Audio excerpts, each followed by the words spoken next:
Bonjour mes amis. Alors, vous allez entendre le premier enregistrement que j'ai fait avec Isabelle, canalisé par notre amie Delphine. Il faut que je vous précise certaines choses et la première, la voici. Même là-haut, il y a plusieurs potentialités, ce qui ressortira donc dans cette vidéo. Ce sont les intentions en un moment T précis, aujourd'hui. Mais vous savez qu'en fonction de ce qui se passera dans la tête des gens, dans leur action, etc., les choses peuvent prendre une autre tournure.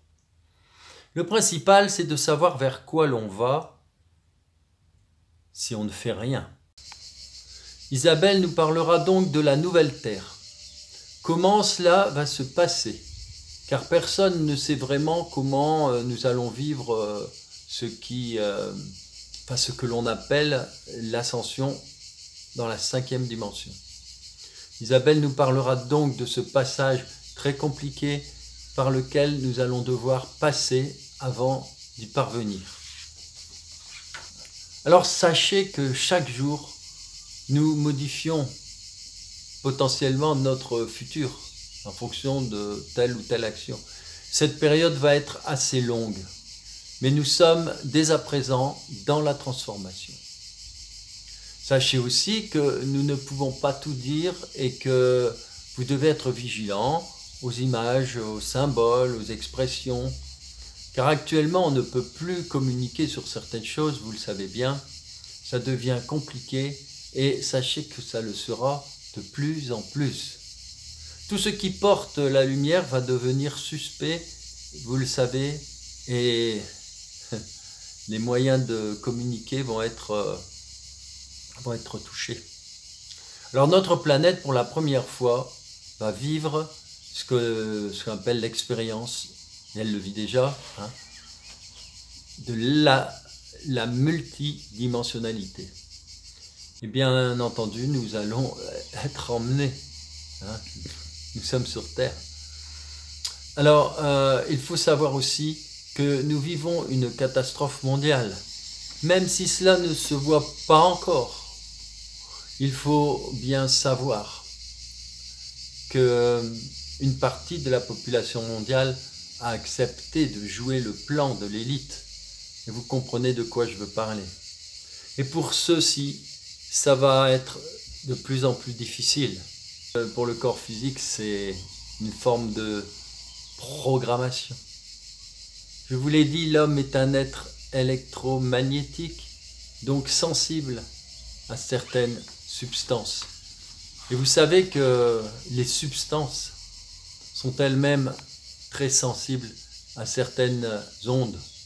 Regardez ce qui arrive si vous mettez un œuf, avec sa coquille bien sûr, ou une boule de papier aluminium dans un micro-ondes. Vous voyez bien, l'œuf finit par exploser. Alors, bien sûr, pour comprendre vraiment ce qui se passe actuellement, il faut aussi comprendre que l'homme n'est que la pointe de l'iceberg. Il y a dans l'invisible, dans l'univers céleste, dans l'univers électromagnétique, tant de choses qui ont influencé les comportements des humains.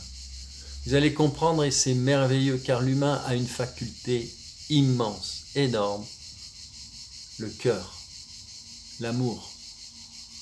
Et ça, les autres n'en connaissent pas du tout la force.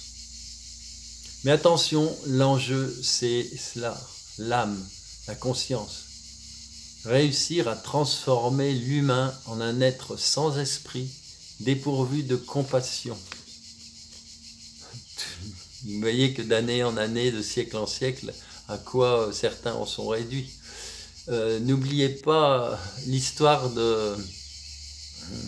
magnifique de Pinocchio. Revoyez l'histoire de Pinocchio. Il est temps, mes amis, de partager très vite toutes ces vidéos avant que les outils de communication disparaissent. Et n'oubliez pas de vous abonner, c'est important et il ne faut plus perdre une minute. Merci et bonne émission. À plus tard, tout à l'heure. À tout de suite. Si vous le souhaitez, si tu le souhaites, mon amour, de pouvoir aborder ensemble aujourd'hui, justement, qu'est-ce que cette période est venue vous apporter, nous apporter.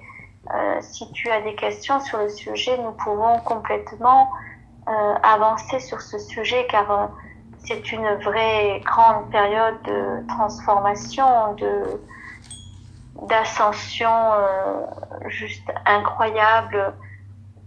Je ne sais vraiment pas si cette transformation s'est déjà produite à un niveau aussi important que ce qui vous est proposé aujourd'hui de vivre.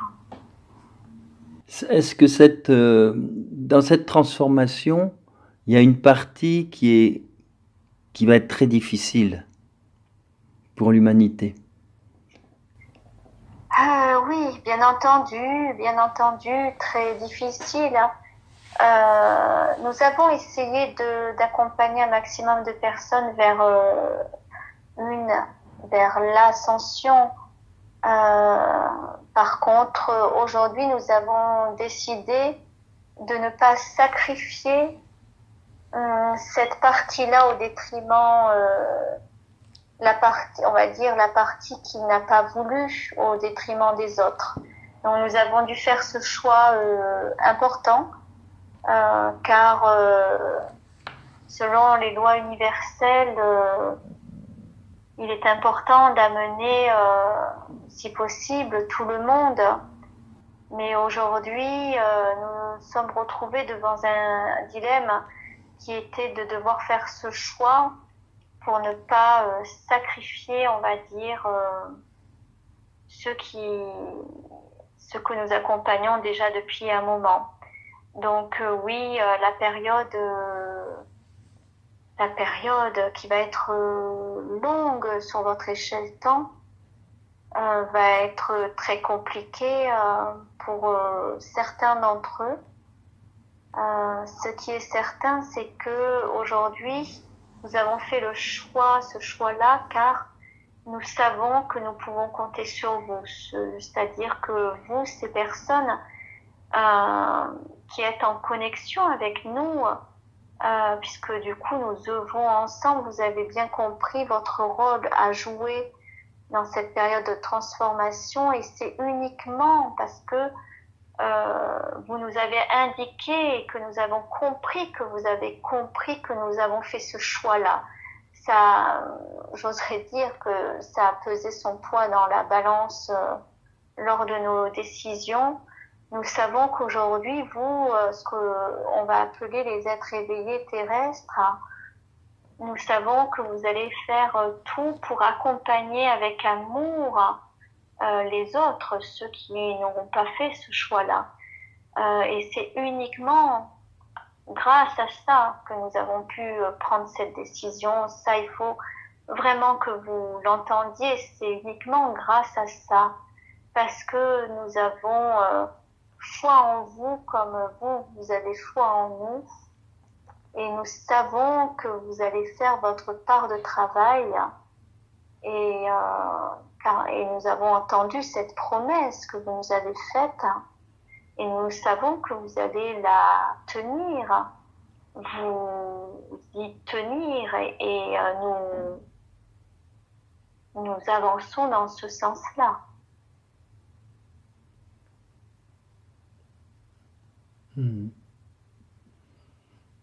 Le message que je pourrais vous communiquer, c'est de dire ne regardez pas ce que sont les autres, regardez ce que vous êtes. C'est important. Alors Delphine a déjà reçu des enseignements sur la focale, sur où porter la focale. Aujourd'hui, je formulerai autrement, c'est que Uriel est très présent, l'archange Uriel est très présent pour enseigner Delphine quand elle le souhaite. Et là, il est ici avec nous, mais aujourd'hui, je vais continuer à dire ce que je sais, c'est que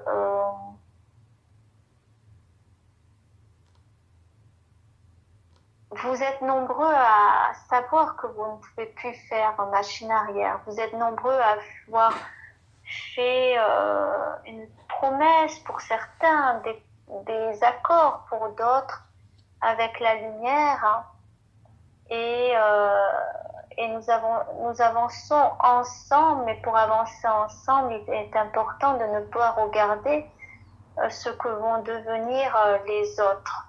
Vous serez là, à côté d'eux, au bon moment, quand il faut, pour un d'entre eux ou chacun d'entre eux. Cela dépendra de leur décision. Mais aujourd'hui, votre énergie, vous ne pouvez pas la regarder comme vous l'auriez regardée dans des temps anciens, c'est-à-dire à regarder, j'ai envie d'envoyer cette image de ce train. Alors, elle m'envoie les images d'un train justement rempli. Ou du coup, pourquoi tu m'envoies cette image, Isabelle? Mais pour vous indiquer que Ah là, oui. vous ne pouvez plus regarder le train passer, vous devez monter dans le train et ouvrir les portes. Hein. Ouvrir les portes, vous devez être dans l'action, mais vous ne pouvez pas ne regarder le train passer. Ce n'est absolument pas possible. Et par contre, il faut savoir aussi sauter du train si vous êtes pris au piège, parce que les mémoires de sacrifice hein, aujourd'hui n'ont plus à être rejouées. Et ça, il faut que vous le compreniez aujourd'hui dans cette guerre qui se passe. On peut la nommer cette guerre parce que c'est vraiment une guerre galactique qui se passe. On vous demande de vous libérer, mais de vos blessures, de vos fonctionnements. Tout comme eux, de l'autre côté, doivent se libérer de ces fonctionnements d'emprise, de manipulation, de satanisme, mais vous avez aussi ce travail à faire, vous ne pouvez plus vous sacrifier, car si vous continuez à vous sacrifier, vous leur donnez la matière d'exister, de continuer éternellement ce jeu machiavélique. Oui. Donc vous êtes très nombreux initiés à être venus en ayant guéri ou en devant guérir vos blessures de sacrifice. Hein. Et c'est ce qui vous est demandé, c'est-à-dire aujourd'hui, centrez-vous sur vous, vivez-vous pour vous, mais ne vous sacrifiez plus pour l'autre. Vous ne pouvez plus, ce n'est plus possible de rejouer les choses comme cela, ce n'est plus possible. Donc il n'y aura pas deux mondes. Il n'y en aura qu'un. Les deux mondes sont là. Les deux mondes, j'aimerais que tu reformules ta question, mon amour, car les deux mondes sont là. J'aurais d'autres choses même à te dire. Reformule-moi ta question si tu veux bien. Les deux mondes existent au niveau vibratoire, mais physiquement, ces deux mondes seront sur la même terre.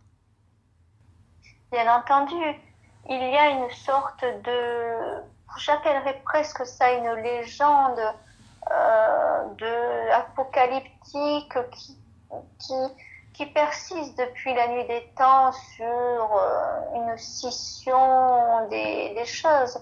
Non, bien entendu, en fait, ce qui est en train de se passer est très intéressant, car la planète Terre n'a jamais vécu ce qui lui est proposé de vivre.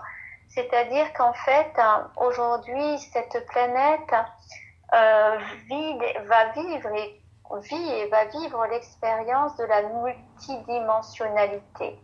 La multidimensionnalité, je l'explique telle que je la connais, telle que je la comprends.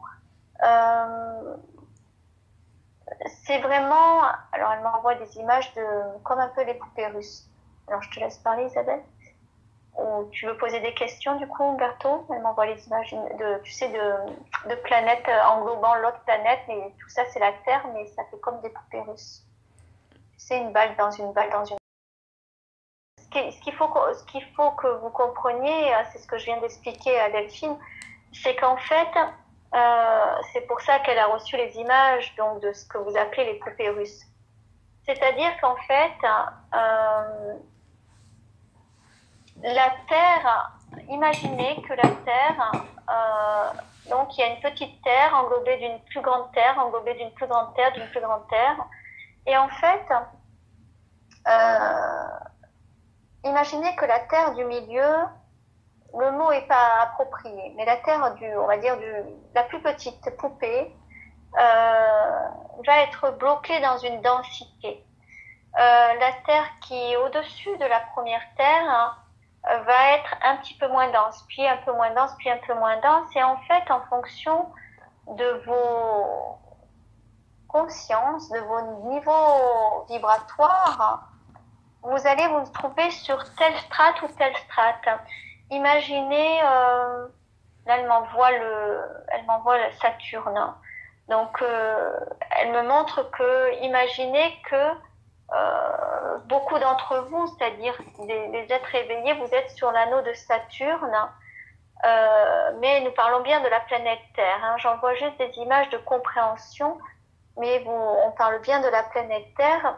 Mais voilà, vous avez vous, ces êtres éveillés, vous avez cette possibilité de ne plus être dans les lourdeurs des profondeurs de la Terre, mais d'être sur des couches multidimensionnelles, on va dire, beaucoup plus à l'extérieur d'une certaine façon. Je n'arrive pas à trouver les mots qui pourraient vous donner la compréhension exacte, mais qui vous permet du coup d'être encore plus libéré de certaines pesanteurs. Vous appelez ça les terres, je crois. Eh bien, cela vous permet d'être sur des couches supérieures de la planète Terre, qui vous libère de cette lourdeur physique et vous permettre du coup d'être en connexion. Et ce qui est formidable dans le processus actuel, c'est que du coup, pour certains d'entre vous et bien d'autres par la suite, vous allez vous apercevoir que vous n'êtes plus des terriens, comme vous l'appelez actuellement, mais vous serez des terriens dans un autre habitat, c'est-à-dire vous nommerez ça une galaxie, un univers, vous le nommerez comme vous voudrez, mais c'est comme si aujourd'hui, vous avez une compréhension historique ou astronomique des différents astres qui entourent la planète Terre, et bientôt vous aurez la compréhension que ces astres-là font part intégrante de votre être, et que de la même manière qu'aujourd'hui vous vous déplacez à l'est ou à l'ouest du monde avec facilité, là vous verrez qu'avec beaucoup de facilité vous pourrez vous déplacer aussi à l'est, à l'ouest, si on doit nommer ça, mais on pourrait nommer autant aller vous balader sur les Pléiades que sur Arcturus, que sur Andromède, que sur Sirius. Alors Orion, ça sera compliqué, c'est différent. Ils ont encore leurs histoires à régler, avec des histoires non réglées avec nos chers amis que nous savons à la langue bien pendue.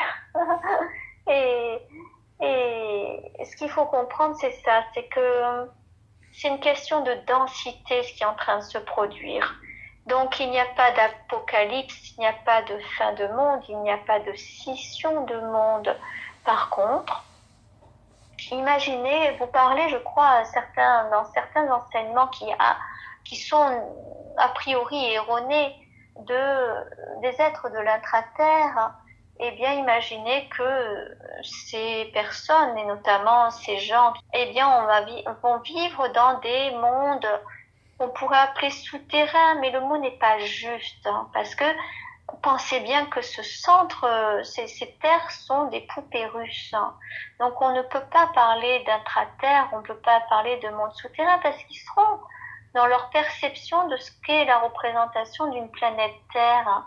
Mais ils seront en fait enfermés dans ces lourdeurs-là.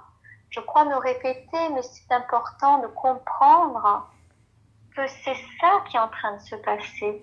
Rien de plus, rien de moins, c'est ça qui se passe. Oui, Isabelle, on voudrait savoir quel est en fait l'impact de ce qui est en train de se faire sur les hommes. Cet impact est absolument désastreux, c'est-à-dire qu'il faut comprendre que le produit, comment te dire, je cherche un mot qui pourrait vous convenir. Alors, je vais parler avec mes mots. En fait, les insectoïdes sont à l'origine de tout ce qui se passe actuellement et leur but est de vraiment détruire l'humanité. C'est-à-dire qu'en fait, ce qui s'est passé, c'est que ils ont observé cette humanité évoluer. Ils pensaient que cette humanité évoluerait dans un sens, ce qui n'a pas été le cas, c'est-à-dire qu'en fait, cette humanité a évolué dans un sens bien meilleur, c'est-à-dire avec une conscience.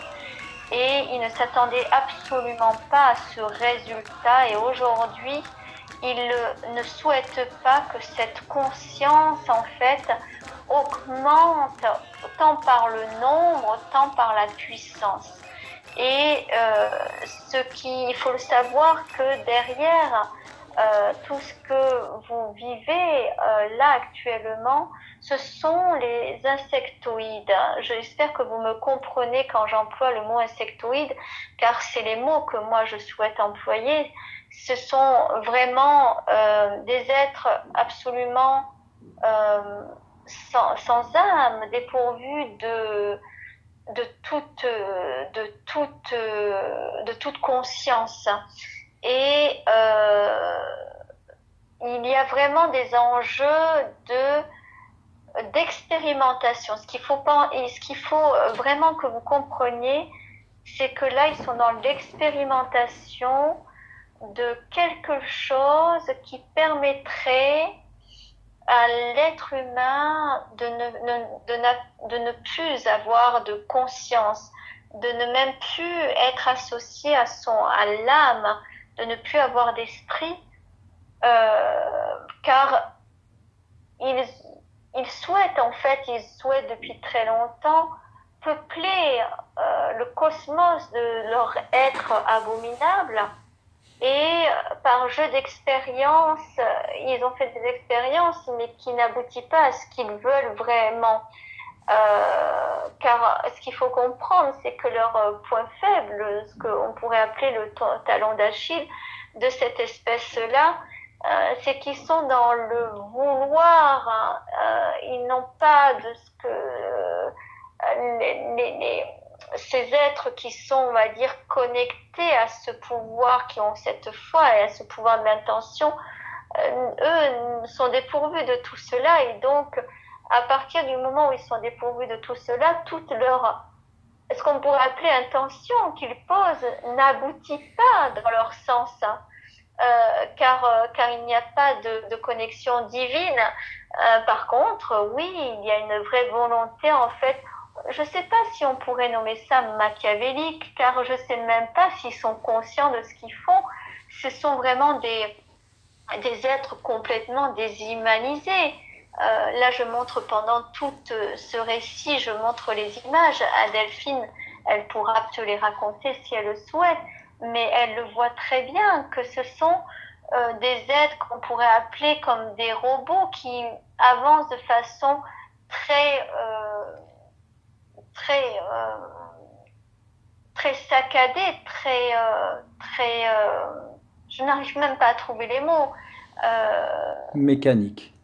Mécanique, merci. Mécanique et encore, j'aimerais trouver un mot encore plus juste. Programmé, j'ai envie de te dire programmé, c'est-à-dire qu'en fait, je vais aller plus loin dans mes explications. Ce qu'il faut comprendre, c'est que cette espèce-là fait partie d'un programme qui a été créé il y a de cela fort longtemps. Et le programme, en fait, a été jeté. Mais ce que les créateurs de ce programme n'ont pas compris à ce moment-là, s'il te plaît. Oui, donc en fait, ce que j'expliquais, c'est que ces insectoïdes, en fait, ne sont que le produit d'un programme qui a été abandonné et qui a été envoyé dans les fenêtres, par des fenêtres des vaisseaux vers des abysses et en pensant du coup pouvoir jeter le programme comme ça, comme on jetterait quelque chose à la poubelle, sans se soucier de où est-ce que ça atterrit au final. Et là où c'est parti, dans les abîmes, on va dire, du cosmos, eh bien, ce programme n'a pas été déprogrammé, mais il s'est reprogrammé autrement, par des champs, lors de rencontres de champs électromagnétiques.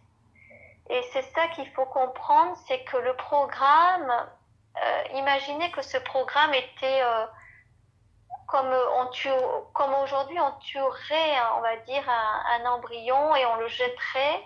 Là, c'est pareil, ils ont tué ce programme, ils l'ont jeté, mais ils n'avaient pas compris à quel point le cosmos était nourri de champs électromagnétiques et qu'en croisant ces champs électromagnétiques, ces programmes pouvaient repartir autrement, différemment, et c'est ce qui s'est passé. Isabelle, quelle action l'humanité peut-elle faire par rapport à tout ça? L'humanité ne peut rien faire par rapport à tout ça. La seule chose qu'elle peut faire, c'est justement de ne pas devenir le jouet de cette programmation-là. Donc c'est ce que vous faites, certains d'entre vous, qu'on va appeler les éveillés. Donc c'est vraiment d'où l'importance, et peut-être qu'aujourd'hui vous allez mesurer l'importance, on va dire, au-delà de l'humain, l'importance galactique, qui est de ne pas recevoir qui vous sont proposés de façon à ce que vous puissiez ne pas, on va dire, nourrir leur projet et je dirais le mot est passé, il m'échappe, de ne pas nourrir, ce n'est pas le mot bêtise que je voudrais dire, mais cette défaillance-là. Voilà, c'est vraiment le mot que je veux employer, car nous parlons bien de programme. Et là, c'est une défaillance dans un système qui a eu lieu et qui amène à ce genre de comportement et de manifestation. Et vous, ce qui est important, c'est de ne pas nourrir cette défaillance. L'humanité peut-elle faire quelque chose vraiment pour contrer? De quelle humanité parles-tu? De l'humanité éveillée. C'est le mot humanité qui me gêne dans ta question. Car aujourd'hui, nous ne pouvons plus parler d'humanité. Malheureusement, nous ne pouvons plus parler d'humanité. Donc, je vais essayer de vous trouver les mots qui s'adaptent à ce que vous vivez. Vous n'êtes plus une humanité, car aujourd'hui, par le nombre de personnes qui ont accepté déjà de recevoir cette programmation, la notion d'humanité n'existe plus. Donc, je comprends ta question. Donc, vous, les êtres éveillés que vous êtes, c'est-à-dire, on va considérer que les êtres éveillés, ce sont les êtres qui ont conscience de ce qui se passe. Oui, est-ce que les êtres éveillés peuvent agir contre ces êtres insectoïdes? Oui, en fait, aujourd'hui, demander notre aide, mais il va être important que nous vous guidions. C'est pour ça qu'il faut vraiment réunir toutes vos forces et votre cœur, hein, puisque c'est votre cœur qui trouvera de façon à déjouer ces plans et cette déprogrammation, je ne sais pas en fait quel est le mot qui serait le plus adapté. Aujourd'hui, ce qu'il faut que vous compreniez, c'est que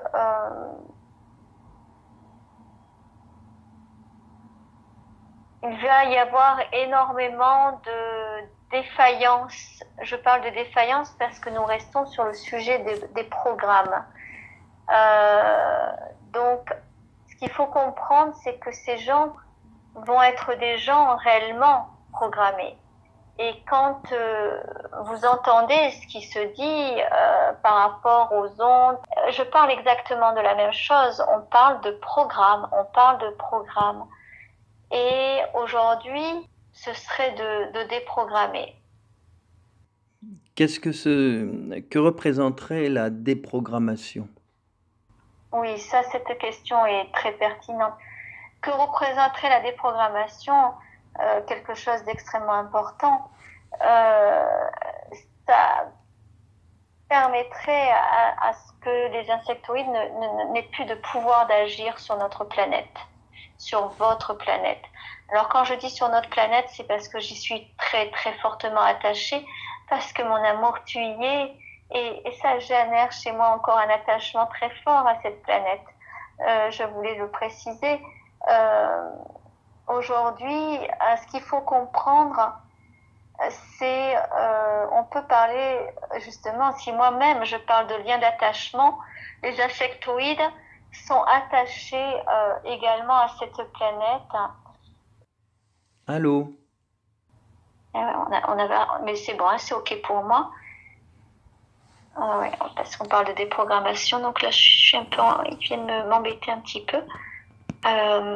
Alors vas-y, on y retourne, c'est ok, Oui, qu'est-ce que les êtres éveillés peuvent faire pour la déprogrammation, pour se déprogrammer de Aujourd'hui, tout vous ça? n'avez pas d'autre solution qui est et sera de prendre soin de tous les êtres qui auront perdu et qui perdront des proches. Donc, ce qu'il faut comprendre aujourd'hui, c'est que il va falloir être très attentif dans ce que vous appelez vos années à venir et faire en sorte que les centres d'accueil d'orphelins, de personnes, d'enfants qui perdront leurs frères, sœurs ou parents puissent être pris, accompagnés par des personnes telles que vous, de façon, en fait, c'est quelque chose qui est voué à l'autodestruction. C'est-à-dire que le programme est tellement défaillant que il a mis en place, on va dire, comme une sorte de programme de survie. Mais le programme de survie n'est pas suffisant pour pouvoir solutionner ça. Et ce que j'entends et que je peux vous transmettre, c'est qu'à un moment donné, ce programme va s'autodétruire naturellement et vous, votre place sera vraiment d'accompagner tous ces, j'appelle ça des orphelins, puisque c'est comme ça que je veux les nommer, à pouvoir avancer sur cette nouvelle terre. C'est des choses qui vont se passer sur plusieurs années. Alors moi, je demande sur l'échelle temps, et tu vois, elle me parle sur notre échelle, bien sûr, ça peut changer, mais 2029. Et donc, du coup, là, je prends la parole. Ça colle avec des canalisations que j'avais reçues, parce que j'avais reçu qu'il y avait 3 étapes, 2023, 2026, 2029, et que 2029, ça y est, c'était fini. Tu vois? Et là, avec ce qu'elle vient d'indiquer, les images que j'ai reçues, parce que du coup, ce que j'ai dit, je l'ai pas retenu. Il y a des images pour que je mémorise des choses, en fait. Hein. Maintenant, elle cumule les deux. Et ce que je comprends, c'est que du coup, en effet, 2029, sur cette échelle temps, on sera vraiment sorti, on va dire, de ce jeu galactique, quoi. Oui. Il y a du travail, hein, d'ici là. Ouais, il y a du boulot. Alors mes amis, on va pas se quitter comme ça. Hein. J'ai quand même l'habitude de vous sortir une petite carte du jeu de l'oracle, disons, des crop circles. Alors, on va y aller. Je suis en train de la choisir. Évidemment, je ne sais pas ce que je vais sortir. Alors, voilà, une carte. Alors, c'est la carte 1 de Churchill White Horse, le 17 avril 2017. Travailler sur soi. Il n'y a plus de temps à perdre. C'est trop drôle. C'est trop drôle puisque j'ai terminé l'introduction par « Il n'y a plus de temps à perdre ». Et pour terminer cette émission, je prends une carte et la première phrase c'est « Il n'y a plus de temps à perdre, il faut faire ce qui importe ». Actuellement, c'est ça, ce qui importe. Alors prenez soin de vous. Ça a été dit, ça a été écrit. Vous comprenez ce que cela veut dire. Travaillez sur vous et utilisez tout ce que l'univers vous montre et vous offre. L'univers, et quand j'entends l'univers, je vous l'ai dit, c'est aussi tout ce qui est invisible, c'est-à-dire toute la partie subtile, électromagnétique. Et d'autres énergies, évidemment, qui ne sont pas forcément électromagnétiques, les ondes, tout ce qui est ondes, on appelle ça les énergies ou les vibrations subtiles, ondes telluriques ou autres. Les énergies descendent de plus en plus, voilà, on en parle, pour vous aider. Ouvrez-vous à cette lumière. Libérez-vous de vos vieux schémas de pensée. Voilà, c'est vraiment tout ce qui était résumé. C'est une priorité. Ben voilà, mes amis, je ne pouvais pas trouver mieux comme carte. Et alors, ce qui est intéressant d'ailleurs, si on regarde bien ce crop circle, vous voyez, bien ce qui est intéressant, c'est que quand on l'analyse, on s'aperçoit que d'abord, ça ressemble très fortement un peu au plan de Stonehenge. Donc, Stonehenge, c'était aussi travailler sur soi, en fonction des astres, etc. C'est toute une recherche sur l'alignement en fonction des solstices pour pouvoir augmenter sa vibration, savoir ce qu'il fallait travailler, etc. Et puis, c'est aussi, surtout, on y voit les 7 cercles qui correspondent aux 7 chakras et qui se terminent en haut par le coronal. Vous voyez, il y a toute cette dimension dans ce crop circle qui est cachée dans les tracés, justement, ce qu'on appelle les tracés régulateurs. Bien voilà, mes amis, à la prochaine. À bientôt donc.